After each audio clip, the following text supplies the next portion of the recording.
Aku terbangun pagi itu dengan perasaan berat yang sulit dijelaskan. Usia 25 tahun, tapi aku masih tidur di kamar masa kecilku di sebuah rumah sederhana di kota kecil Tasikmalaya. Dinding kamar masih penuh bekas stiker dan poster lama yang sudah menguning. Sarapan selalu dibayar oleh ibu, tagihan internet diurus ayah, bahkan rokok pun aku harus minta, pura-pura bilang itu terakhir kalinya. Pagi itu, seperti biasa, ayah masuk ke kamar tanpa mengetuk pintu, wajahnya dingin dan serius, tangan terlipat di dada. Aku bahkan belum sempat mengenakan celana. "Bersiaplah," katanya singkat, "besok kamu mulai kerja." "Kerja apa?" Aku menguap sambil mengucek mata. "Kerja yang sudah ayah carikan. Pabrik kain sintetis, bosnya kenal ayah. Sudah beres semuanya."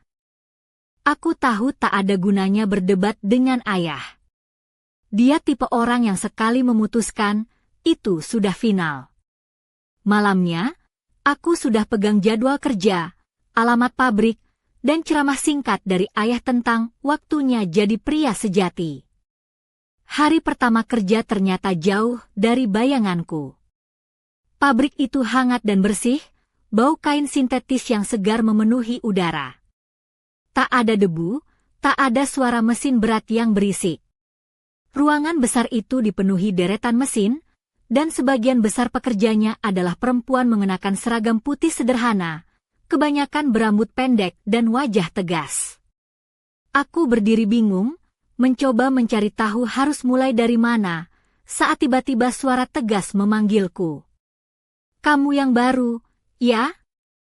Aku menoleh dan melihat seorang wanita sekitar 40 tahun, tubuhnya kuat dan agak berisi, memakai jas kerja yang agak ketat di dada. Matanya gelap dan hidup, penuh energi yang membuat udara sekitar terasa bergetar sedikit. "Aku Dwi," katanya sambil menjabat tanganku dengan erat, seperti laki-laki. "Jangan takut, kerjaannya gampang. Yang penting jangan banyak ngomong, fokus dan dengarkan perintah." Aku mengangguk, mencoba menatap matanya, tapi pandanganku tak sengaja melirik ke bawah. Dwi tersenyum tipis, tapi tidak berkata apa-apa. Dia mengajakku berjalan menyusuri pabrik, menunjukkan tempat penyimpanan bahan, cara kerja mesin, dan siapa bertanggung jawab apa. Suaranya berat dan agak serak, membuatku penasaran. "Itu Mbak Rina, kepala gudang," katanya sambil menunjuk perempuan berpostur besar di ujung rak. "Dengan dia, kamu akan langsung akrab atau langsung berseteru. Tidak ada tengahnya." Mbak Rina menoleh seolah mendengar namanya, lalu berjalan mendekat dengan langkah santai dan senyum tipis di bibirnya. "Oh, darah baru," katanya sambil menatapku penuh penilaian. "Nanti kami ajari kamu semua. Dan kamu muda juga. Sudah tahu aturan di sini?" "Aturan apa?" Aku bertanya hati-hati. "Kalau nggak bawa botol, nggak bisa masuk lingkaran kami." Mbak Rina menyilangkan tangan di dada. "Jadi siap-siap bawa uang. Kami kompak tapi tradisi itu suci." Aku menggaruk kepala.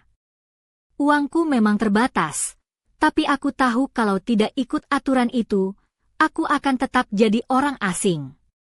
"Oke, aku bawa besok." Aku setuju. "Bagus," Mbak Rina mengangguk lega.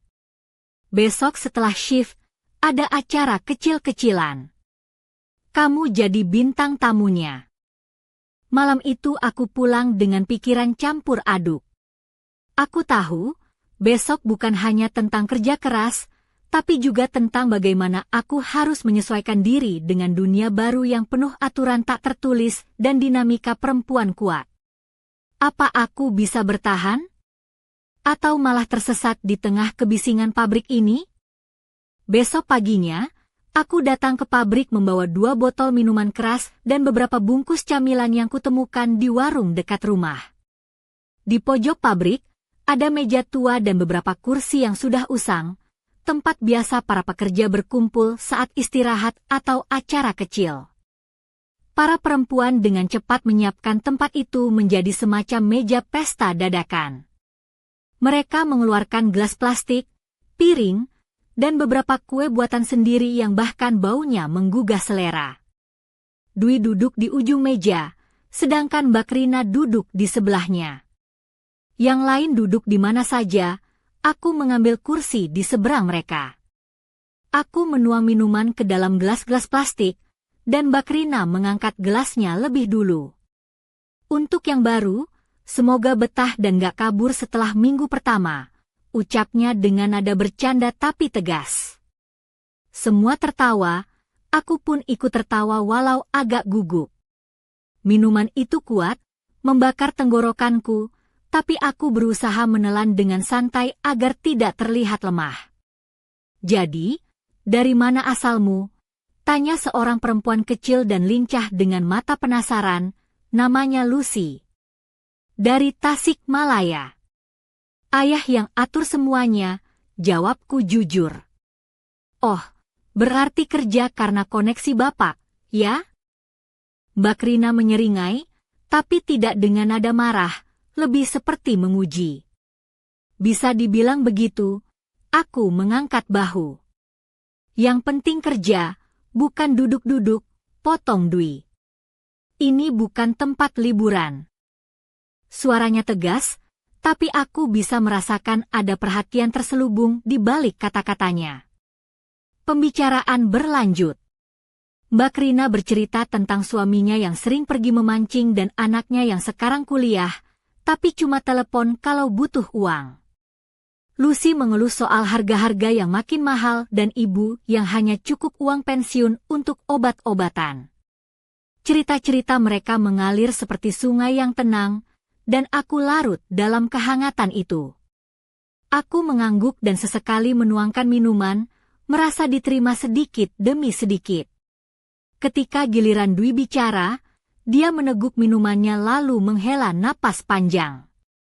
Aku tinggal sendiri sekarang. Anak perempuan sudah menikah dan pindah ke Jakarta. Suamiku sudah lama berpisah.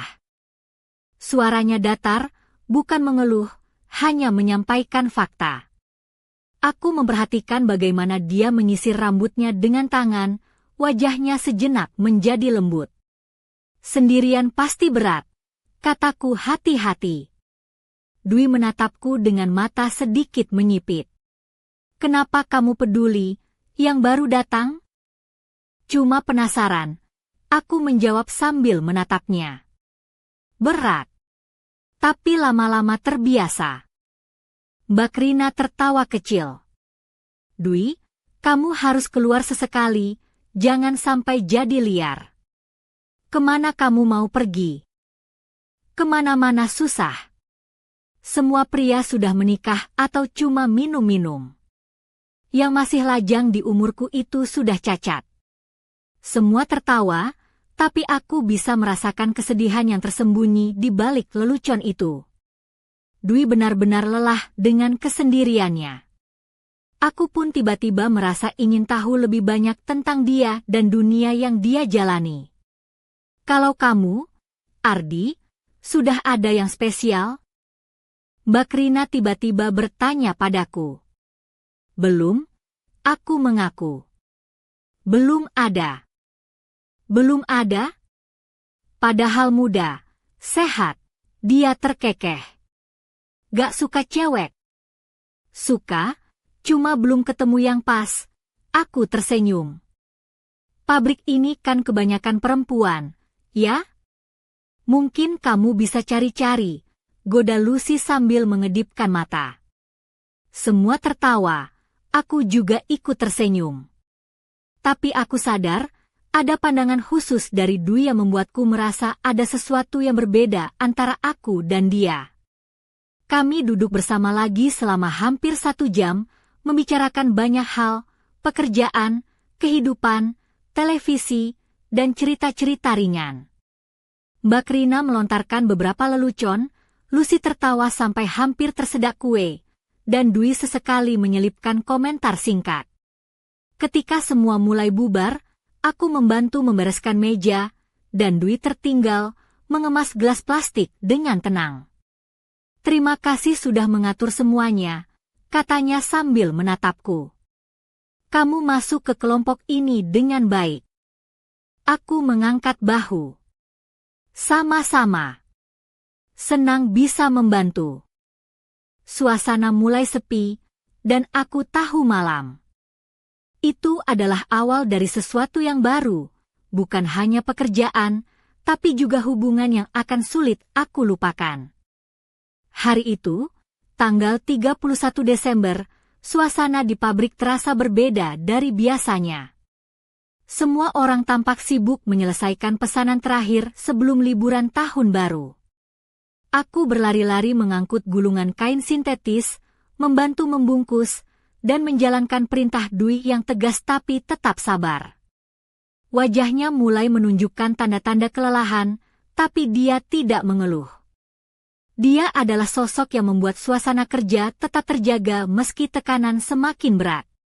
Setelah pekerjaan selesai, sebagian besar karyawan cepat-cepat pulang ke rumah masing-masing. Beberapa buru-buru menemui keluarga, yang lain mungkin pergi ke acara kumpul-kumpul. Tinggallah kami berempat, aku, Dwi, Mbak Rina, dan seorang teknisi bernama Pak Iwan, pria paruh baya yang pendiam dan terlihat selalu murung. Konon katanya, setelah bercerai, dia jadi tertutup dan jarang bergaul dengan siapapun. Mbak Rina, seperti biasa, mengambil inisiatif. "Yuk, teman-teman, kita rayakan tahun baru di sini. Jangan sampai aku yang sendirian," katanya sambil tertawa kecil. Dwi mengangkat bahu, mengenakan jaket tipis di atas jas kerjanya. Suami sudah pergi memancing, jadi aku juga sendirian. Mbak Rina menggeleng. "Dia nggak pulang sampai pagi, aku nggak mau duduk sendirian juga." Dia mengeluarkan 2 botol sampanye dan sebungkus permen dari tasnya. "Ini bekal aku. Pak Iwan, kamu ikut ya?" Pak Iwan cuma menggerakkan kepala, tapi akhirnya mengangguk pelan. Kami berkumpul di pojok pabrik, di atas meja tua yang sudah sering menjadi saksi banyak cerita. Aku mengambil gelas plastik, Mbak Rina menuang sampanye, dan kami bersulang bersama. "Untuk tahun baru yang lebih ringan," ucap Dwi pelan. "Dan lebih beruntung," tambah Mbak Rina dengan senyum nakal. "Dan tidak sepi," gumam Pak Iwan hampir tak terdengar. Kami semua menoleh ke arahnya dengan terkejut. Biasanya dia jarang bicara, apalagi ikut ngobrol. Mbak Rina tertawa dan merangkulnya. "Iya, Pak Iwan. Malam ini kita harus ceria." Suasana sedikit mencair. Mbak Rina mulai menggoda Pak Iwan, menyentuh lengannya dengan santai dan tertawa lebih keras dari biasanya. Aku bisa melihat Dwi menatap mereka dengan senyum tipis, tapi matanya tampak jauh. Aku tahu, di balik kekuatan dan sikap tegasnya, Dwi menyimpan kesepian yang dalam. Setelah beberapa gelas, Dwi mulai terlihat lebih santai. Aku duduk di sebelahnya, dan kami mulai berbicara dengan suara yang lebih rendah. "Ardi, kamu tahu, kadang aku capek jadi yang kuat terus," katanya pelan. Aku menatapnya, mencoba memahami kata-katanya yang sederhana tapi penuh makna. "Mungkin kamu butuh teman," kataku. Dia tersenyum tipis, lalu meneguk minumannya. Saat itulah Mbak Rina berdiri dan pergi ke pintu, tampak ingin memeriksa sesuatu. Aku cek ke pos keamanan, mungkin Pak Max lagi jaga sendirian, katanya sambil memperbaiki jaket. Aku melihat Dwi dan aku saling bertukar pandang, tahu bahwa malam ini akan ada sesuatu yang berbeda. Setelah Mbak Rina pergi, suasana menjadi hening. Hanya suara mesin yang pelan dan dengungan lampu yang terdengar. Aku dan Dwi duduk berdekatan, kaki kami hampir menyentuh di bawah meja. Dia terlihat lelah tapi juga ada sesuatu yang berkilat di matanya. "Ardi," katanya tiba-tiba, "aku butuh seseorang yang benar-benar melihat aku, bukan bos, bukan mantan istri, bukan ibu, tapi cuma aku, wanita." Aku terdiam, hatiku berdetak lebih cepat. "Aku melihatmu, Dwi." "Aku melihat wanita di balik semuanya," jawabku perlahan. Matanya menyala, dan senyum kecil muncul di wajahnya yang lelah. "Ayo ke gudang," katanya sambil berdiri dan meraih tanganku. "Lebih tenang di sana, dan Pak Iwan tidak akan mendengar kalau dia terbangun." Hatiku berdebar, aku mengikuti langkahnya melewati lorong pabrik yang panjang dan sepi. Tangan kami saling menggenggam erat, hangat dan penuh arti. Ketika kami sampai di gudang kecil yang penuh dengan gulungan kain dan kotak-kotak, Dwi menutup pintu dengan perlahan. Cahaya lampu yang redup membuat wajahnya tampak lebih muda dan lembut. Dia menatapku dari bawah ke atas, dan aku merasakan getaran di udara yang tiba-tiba berubah tegang. "Kamu takut?" tanyanya pelan. "Takut apa?" Aku membalas dengan jujur. "Takut semuanya," jawabnya dengan tawa kecil yang serak. "Aku juga takut, tapi aku muak dengan rasa takut itu." Dia mendekat, dada kami hampir bersentuhan. Napasnya hangat, aroma parfumnya bercampur dengan bau sampahnya yang samar. Aku menunduk, bibirku menyentuh lehernya. Dwi menghela napas panjang, jarinya mencengkeram bajuku dengan lembut. Ciuman itu pelan dan penuh perasaan, seolah kami berdua sedang menemukan sesuatu yang hilang. Waktu berhenti sejenak, dan hanya ada kami berdua di gudang kecil itu, terlindung dari dunia luar. Ketika semuanya selesai, Dwi bersandar di dadaku, rambutnya menyentuh daguku dengan lembut. Kami berdiri dalam pelukan sunyi, tanpa kata-kata. Aku tahu malam itu akan menjadi titik balik, awal dari sesuatu yang belum pernah aku alami sebelumnya. Aku masih teringat jelas bagaimana detik-detik itu berlalu di gudang kecil pabrik. Setelah kami berdua mengatur napas, Dwi menata kembali pakaiannya dengan gerakan pelan, wajahnya masih memancarkan kehangatan dan kerentanan yang jarang kulihat sebelumnya. Kami keluar dari gudang secara terpisah, seolah tak ingin menarik perhatian. Di ruang kerja, Iwan sudah terbangun, duduk dengan kepala tertunduk sambil mengusap wajahnya yang tampak lelah. Di dekat pintu, Mbak Rina baru saja kembali membawa sebungkus jeruk mandarin yang ia keluarkan ke atas meja. Aku melihat pandangan penasaran dari wajahnya, seolah menebak ada sesuatu yang terjadi. "Oh, kalian sudah muncul," ucapnya dengan nada bercanda tapi penuh curiga. "Ngapain kalian di gudang?" Dwi tersenyum tenang dan menjawab, "Cuma menghirup udara segar, panas di sini." Aku mengangguk setuju, mencoba menahan senyum. Mbak Rina mengangkat alis dan berkata, "Aduh, Dwi, lipstik kamu agak belepotan." Dwi dengan santai mengeluarkan sapu tangan dan membersihkan bibirnya. "Terima kasih sudah perhatian," katanya sambil menatapku. Aku hanya bisa tersenyum, merasa hangat oleh momen kecil itu. Iwan masih terlihat bingung, seolah belum sepenuhnya sadar akan apa yang terjadi. Mbak Rina lalu mengajak kami makan jeruk mandarin yang dibawanya, karena katanya hari ini adalah malam pergantian tahun. Kami duduk bersama, kaki kami hampir bersentuhan di bawah meja, dan suasana menjadi lebih akrab. Mbak Rina mulai bercerita tentang pertemuannya dengan Max, petugas keamanan muda yang cukup ramah dan bahkan sempat memberinya sebotol minuman keras dari kantongnya. Aku memperhatikan bagaimana Dwi sesekali menatapku dengan senyum kecil, penuh arti.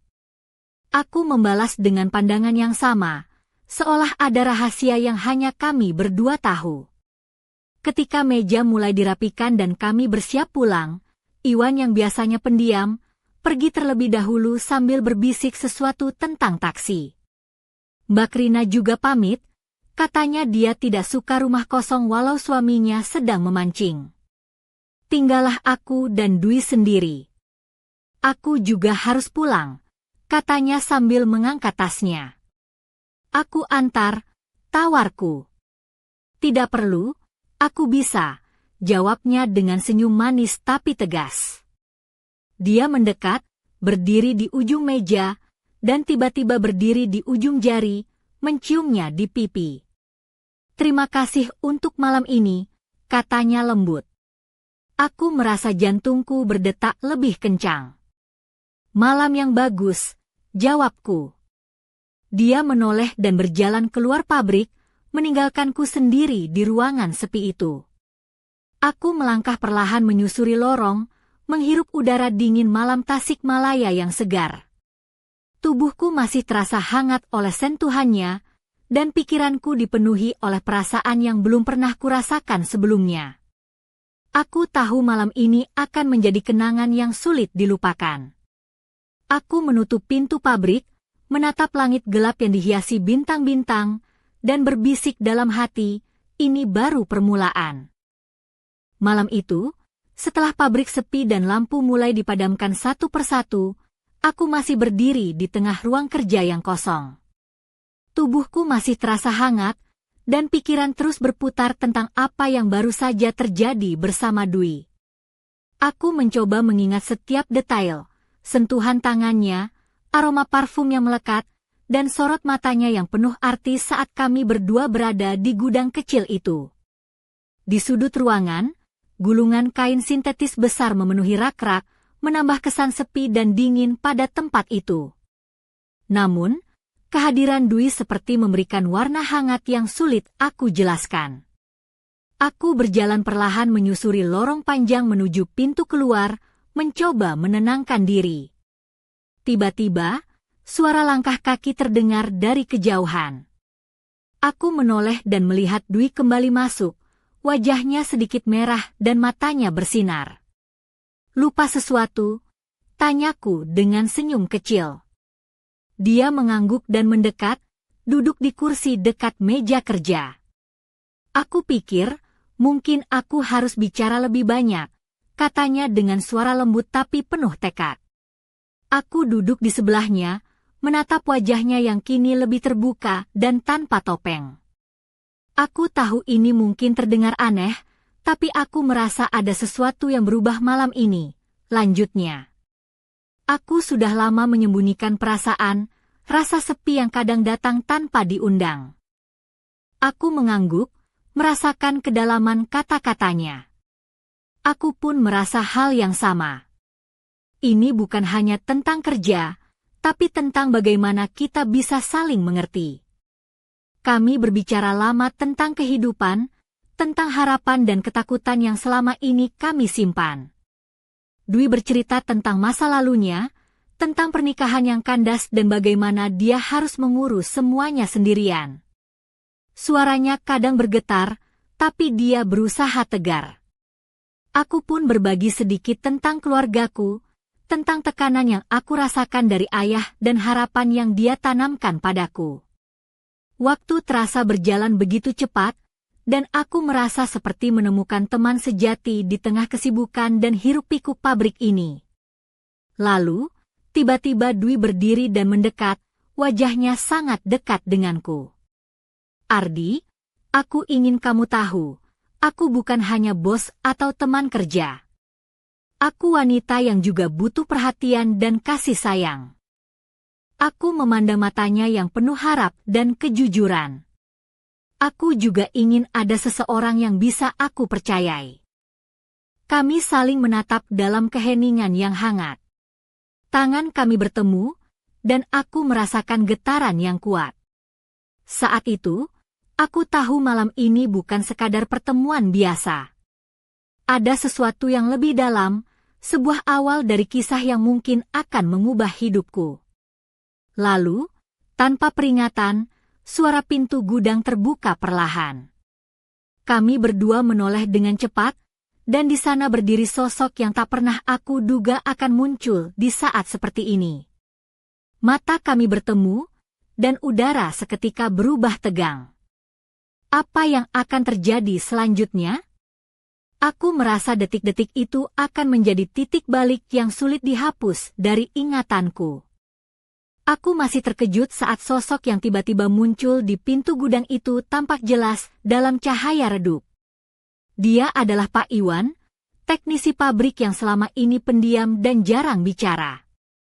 Wajahnya tampak lelah dan bingung, matanya menatap kami berdua dengan campuran kaget dan tak percaya. Suasana yang semula hangat dan penuh harapan berubah seketika menjadi hening yang berat. Aku dan Dwi saling berpandangan, mencoba mencari kata-kata untuk menjelaskan apa yang baru saja terjadi, tapi semuanya terasa sulit. Pak Iwan mengusap wajahnya, lalu menghela napas panjang. Maaf, saya tidak bermaksud mengganggu, suaranya serak dan pelan. Saya cuma lewat dan melihat pintu terbuka. Aku merasa ada ketegangan yang tidak bisa diabaikan.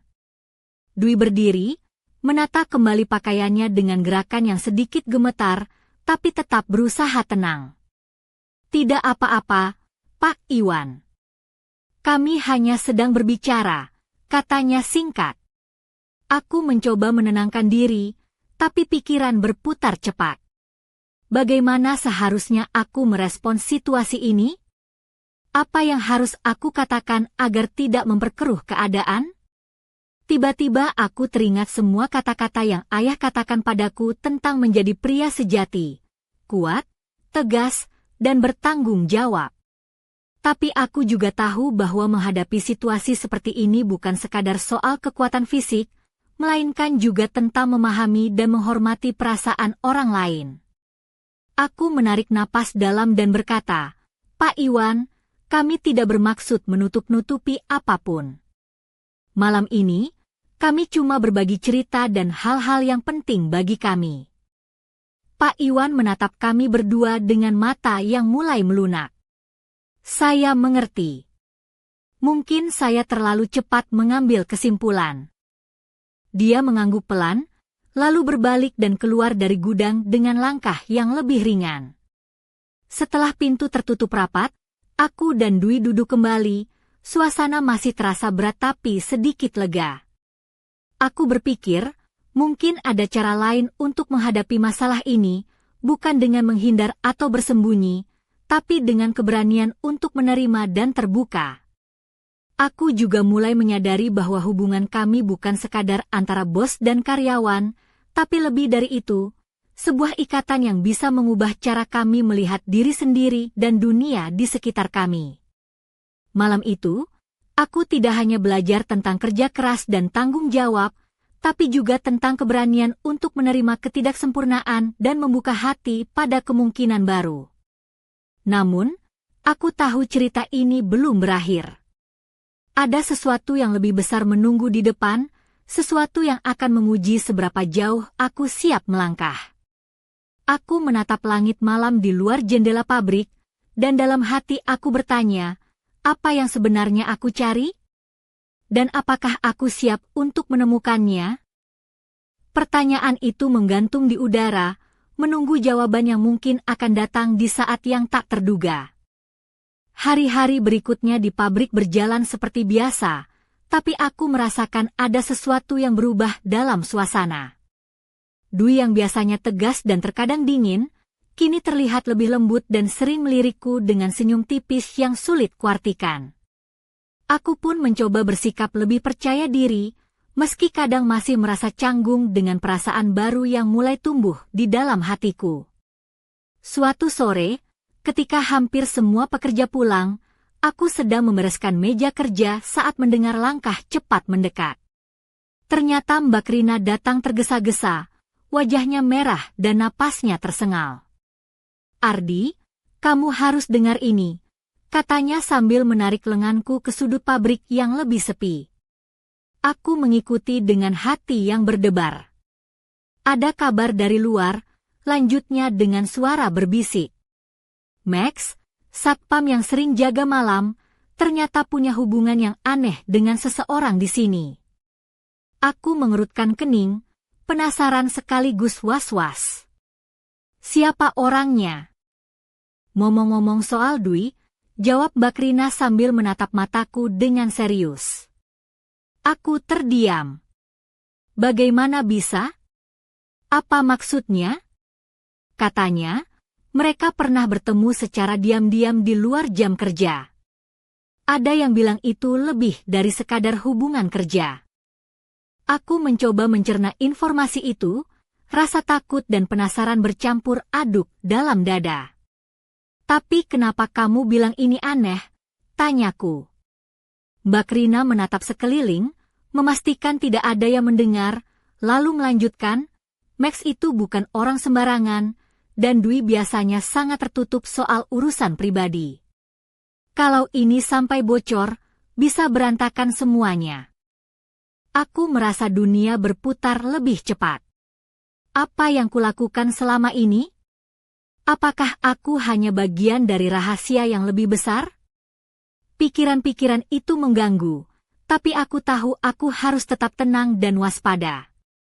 Kamu sudah bicara sama Dwi? Tanyaku akhirnya. Belum. Aku juga takut membuat masalah. Tapi aku rasa kamu yang harus tahu, jawabnya. Aku mengangguk pelan, mencoba mencari cara untuk menghadapi situasi ini. Malam itu, aku pulang dengan pikiran penuh tanda tanya. Ada rahasia yang tersembunyi di balik senyum Dwi, dan aku mulai merasa bahwa apa yang kami lakukan di gudang kecil itu mungkin hanyalah permulaan dari cerita yang jauh lebih rumit. Aku berbaring di kamar masa kecilku, menatap langit-langit yang penuh bekas poster lama. Aku bertanya pada diri sendiri, apakah aku benar-benar siap untuk melangkah lebih jauh? Atau malah akan terjebak dalam jaringan rahasia dan intrik yang sulit kutembus? Dalam keheningan malam, sebuah keputusan mulai terbentuk di dalam hatiku. Aku harus mencari tahu kebenaran, tidak peduli seberapa sulit atau berbahaya itu. Tapi aku juga tahu, langkah itu bisa mengubah segalanya bukan hanya untukku, tapi juga untuk Dwi dan orang-orang di sekeliling kami. Ketika aku menutup mata, bayangan wajah Dwi muncul dengan senyum samar yang penuh misteri. Aku tahu, malam ini adalah awal dari perjalanan yang tidak akan pernah sama lagi. Apa yang akan aku temukan? Dan apakah aku siap menghadapi konsekuensinya? Semua itu masih menjadi teka-teki yang menunggu untuk dipecahkan. Keesokan harinya, aku memutuskan untuk menghadapi Dwi secara langsung. Hatiku berdebar kencang, campuran antara rasa takut dan tekad yang kuat. Setelah jam kerja usai dan sebagian besar karyawan sudah pulang, aku menemui Dwi di ruang kerjanya yang sederhana. Dia sedang duduk menghadap meja, menatap beberapa dokumen dengan serius. Aku menarik napas dalam-dalam dan berkata, Dwi, aku dengar sesuatu. Tentang kamu dan Max. Dia menoleh pelan, matanya yang biasanya tegas kini tampak sedikit terkejut dan waspada. Apa yang kamu dengar, Ardi? Suaranya tenang tapi penuh arti. Aku mengulangi apa yang kuberitahu Mbak Rina tadi malam, tentang kabar yang beredar di pabrik. Dwi menghela napas panjang, lalu menatapku dengan mata yang penuh kejujuran. Ya, aku memang pernah bertemu Max di luar. Tapi itu bukan seperti yang kamu pikirkan. Aku terdiam, menunggu penjelasannya. Max dan aku punya masa lalu yang rumit, katanya pelan.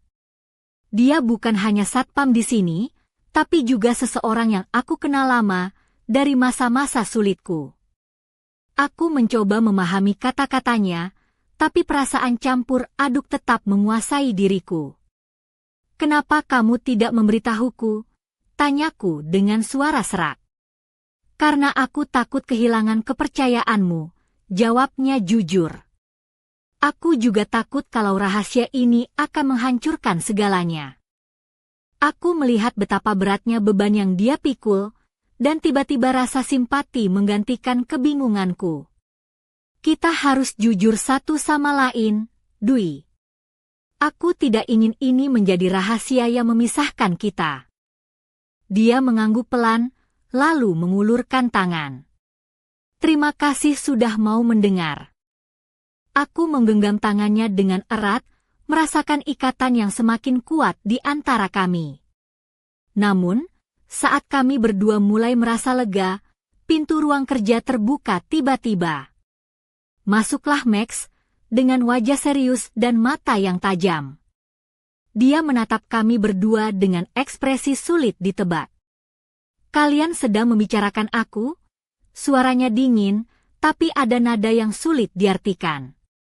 Aku menelan ludah, merasa suasana berubah menjadi tegang sekali lagi. Dwi berdiri dan berkata, Max, aku ingin kita bicara baik-baik. Ini bukan soal pekerjaan lagi, tapi tentang masa lalu dan masa depan kita. Max mengangguk, lalu duduk di kursi yang tersedia. Aku duduk kembali, mencoba menenangkan hati yang berdebar.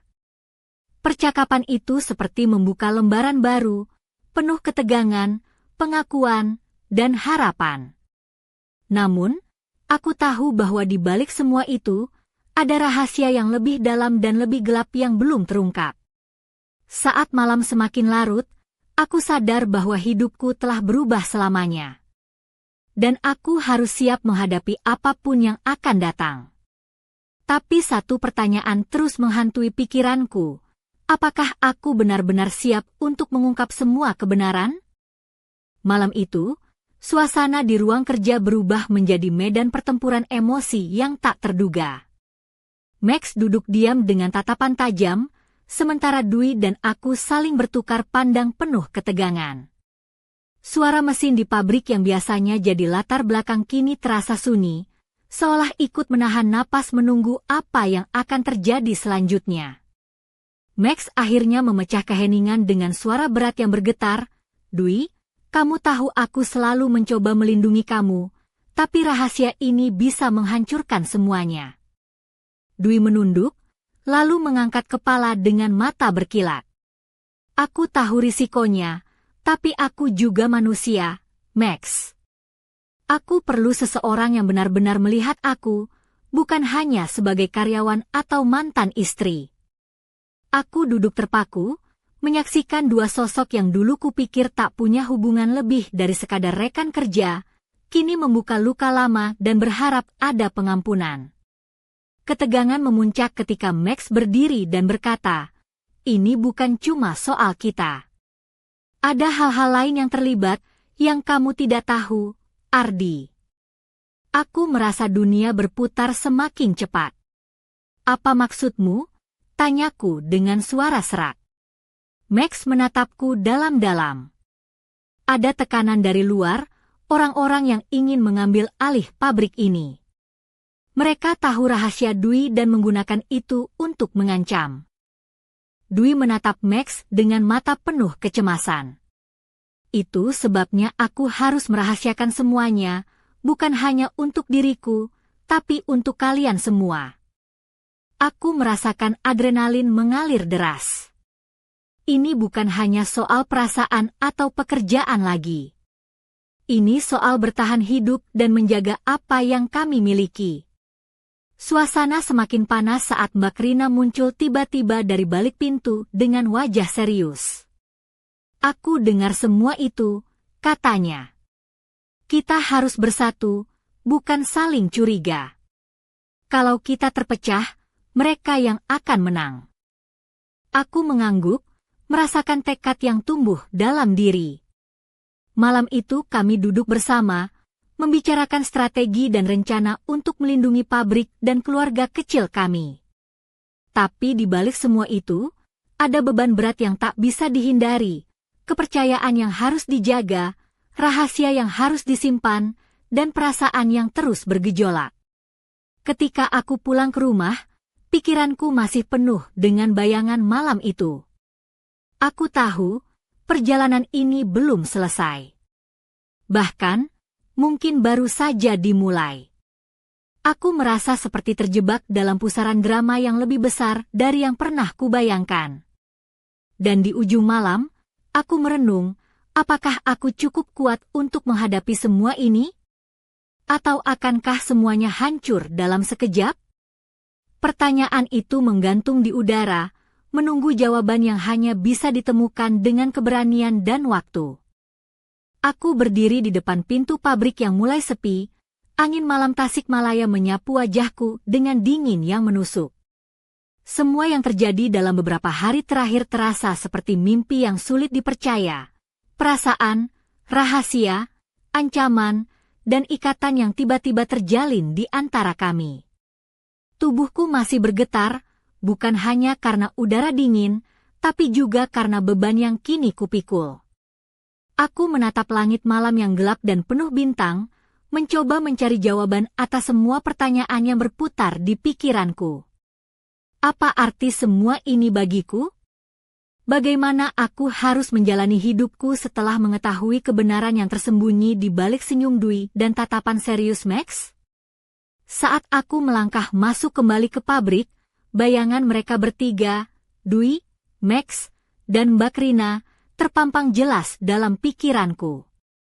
Mereka bukan hanya rekan kerja, tapi bagian dari sebuah cerita yang lebih besar dan rumit. Aku sadar bahwa aku bukan lagi Ardi yang dulu, yang hanya ingin bekerja dan menjalani hari tanpa beban. Kini aku terlibat dalam permainan yang penuh risiko, di mana kesetiaan dan keberanian diuji setiap saat. Namun di balik semua itu, ada sesuatu yang tumbuh dalam hatiku, harapan. Harapan bahwa aku bisa menjadi bagian dari keluarga kecil ini, melindungi mereka, dan menemukan arti sebenarnya dari menjadi pria sejati. Saat aku menutup pintu pabrik untuk malam terakhir, aku merasakan sesuatu yang berbeda. Seperti sebuah bab baru yang akan segera dimulai, penuh dengan tantangan dan misteri yang menunggu untuk dipecahkan. Tapi aku tahu, apapun yang terjadi, aku tidak akan berjalan sendiri. Ada mereka yang siap berjalan bersamaku, dalam suka dan duka. Dan di balik semua gelap malam itu, aku tersenyum, karena aku tahu, ini bukanlah akhir, melainkan awal dari sebuah perjalanan yang akan mengubah hidupku selamanya. Apa yang akan terjadi selanjutnya? Siapakah sebenarnya Dwi dan Max? Dan bisakah aku bertahan menghadapi semua rahasia yang tersembunyi di balik pabrik kain sintetis ini? Jawabannya masih tersembunyi dalam kegelapan malam, menunggu untuk terungkap. Dan aku yakin, cerita ini baru saja dimulai.